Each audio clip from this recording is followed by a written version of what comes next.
Les ninjas, c'est fait pour rester dans l'ombre, pour faire des attaques discrètes et assassiner sans laisser de traces. Mais dans Naruto, la plupart ne sont pas comme ça. Les plus forts sont des monstres qui sont capables de raser des régions entières lors de simples batailles, surtout ceux de Konoha. Ces ninjas d'une toute autre dimension qu'on adore tous tout particulièrement. Mais la vraie question, c'est qui sont les plus puissants ninjas de ce village ? Les Hokage? Eh bien oui, forcément, ils vont être dans ce top. Mais vous inquiétez pas, vous allez être surpris, car entre level up momentané et sacrifice ultime, il y a des personnages qui peuvent être plus forts qu'eux. Et place à la vidéo. Numéro 10, le frère. On commence très fort et beaucoup de personnes vont hurler en commentaire, ce que je peux comprendre, ce qui est totalement normal. Mais pour moi, Itachi est 10e de ce top. Et là, il faut aussi vous dire que numéro 10 sur plus de 1000 ninjas, c'est déjà pas mal. Mais je comprends aussi votre désarroi, donc donnez votre propre top en commentaire. Itachi, numéro 10 de ce top. Et oui, Itachi est un très bon ninja, un excellent même, une légende qui est devenue une légende noire. Dès son plus jeune âge, il a su éclater les limites, devenant le plus fort de son clan et le plus jeune des forces spéciales. Il a fait la fierté de son clan, il a réveillé le Sharingan très tôt, et même le Mangekyo en s'entraînant avec son ami Sushui. Petite précision, ce personnage ne sera pas dans ce top car on ne connaît pas la portée de la puissance de ce top. Il n'y a pas eu de spin-off sur lui, il n'y a pas eu beaucoup de choses sur lui, ce qui est dommage. Ce sera sans doute fait un jour, un spin-off sur lui fait par l'auteur lui-même, ce serait génialissime.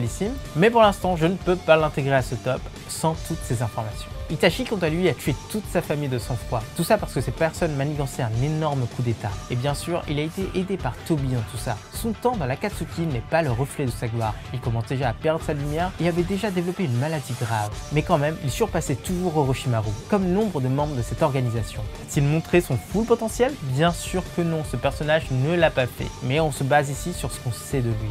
Son Susanoo n'était pas le plus complet et il a fait exprès de perdre contre Sasuke. Numéro 9, le maître.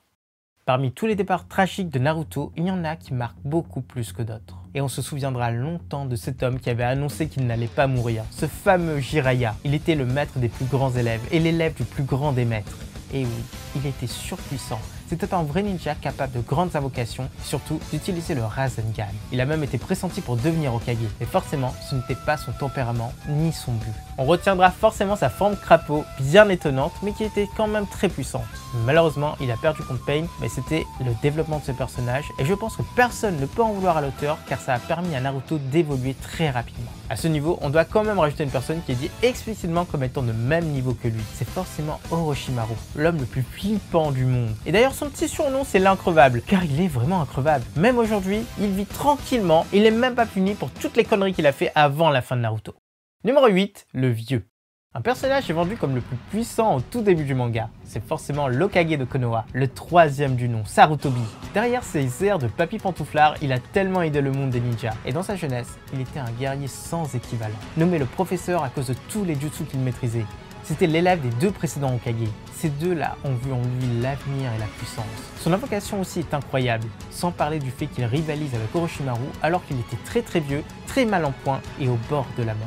Pendant la Grande Guerre Ninja, pendant qu'il est ressuscité, il fait pas mal de choses mine de rien. Ok, il est immortel à ce moment-là, mais ça ne change rien le fait qu'il maîtrise les jutsu et il domine quand même pas mal de combats.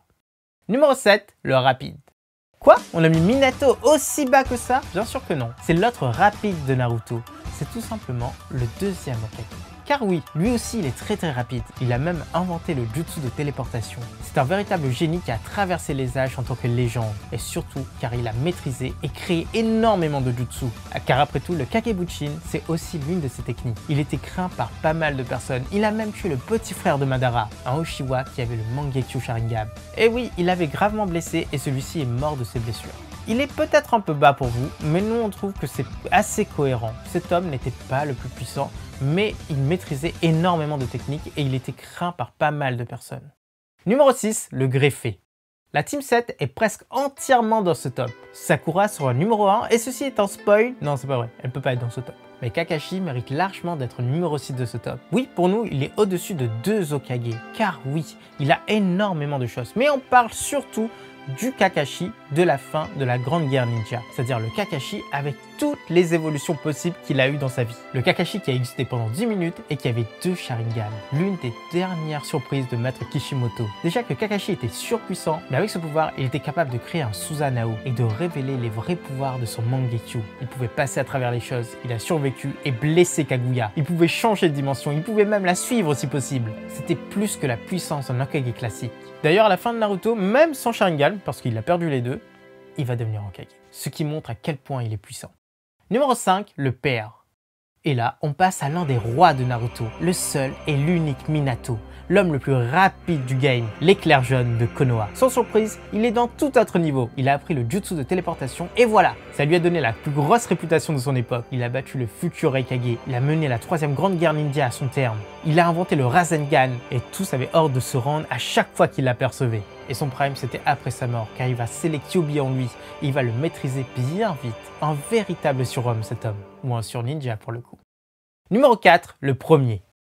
Quand on parle de premier dans le monde de Naruto, on parle forcément du premier Hokage, l'homme le plus puissant de tous les Hokage, sans aucune exception. C'est le plus grand des ninjas de son temps. Né dans le clan Sanzu, il a très vite su montrer sa force et prendre la tête de celui-ci. Malgré ses nombreuses pertes, il va très vite monter dans la hiérarchie. Et la rivalité avec les Uchiwa, et surtout la sienne avec Madara, va énormément le servir. Et oui, il avait quand même son meilleur ennemi dans le clan adverse. Hashirama va très vite maîtriser le Mukton, il sera le seul durant très longtemps à le faire. Il va pousser sa maîtrise très loin et sera même capable de maîtriser les Biju à lui tout seul. Kurama n'avait aucune chance face à lui. Il les a même tous capturés à la création de Konoha. Et oui, et il les a tous distribués aux autres nations pour équilibrer les forces. Son prime, lui, il l'a eu bien avant sa mort, ce qui n'est pas mal. Et on ne sait toujours pas comment il est mort. Mais ce qui est sûr, c'est que ce n'était pas de vieillesse.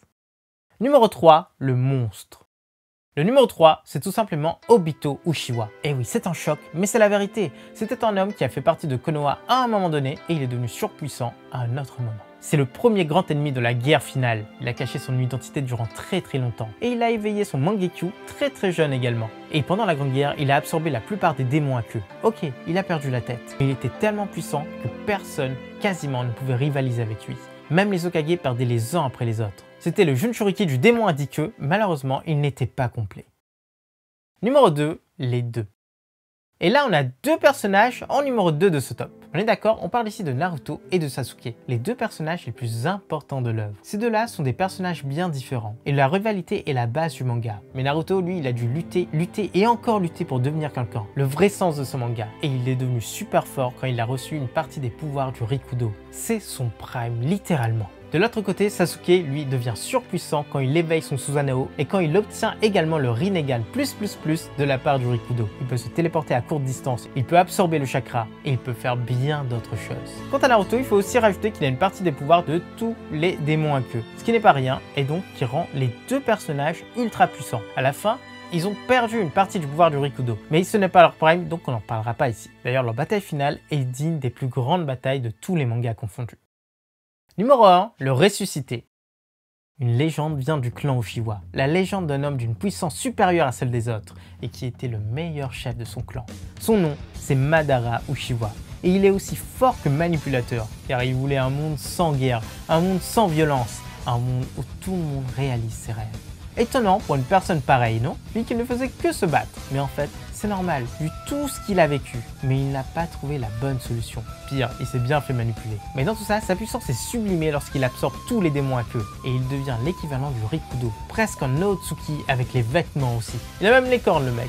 Et en plus, Sasuke et Naruto ont dû s'y mettre à 2 pour essayer de le battre et ils n'ont pas réussi. Alors clairement, il est au-dessus du lot. Et le numéro 1 bis de ce top, car oui, il y a un numéro 1 bis qui est peut-être même plus puissant que Madara sur certains points, c'est Gai Sensei. Et oui, c'est peut-être le ninja le plus puissant de Konoha. Cet homme qui ne paye pas de mine est le rival de Kakashi. Mais en vrai, il est plus fort que tout le monde, plus fort que son rival, plus fort que la plupart des gens dans ce top. Mais durant l'espace d'une seule minute.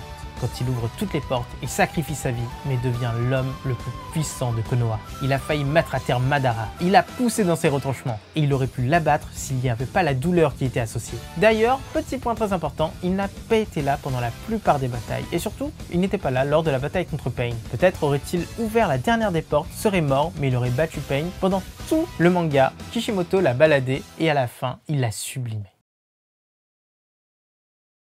Et voilà les Nakamas, c'est déjà la fin de cette vidéo, la fin de ce top. J'espère que ça vous a plu. Ça va devenir une habitude tous les mercredis. Et oui, croyez-nous. Donc restez à l'écoute. Abonnez-vous si ce n'est pas déjà fait. Et on se revoit très bientôt.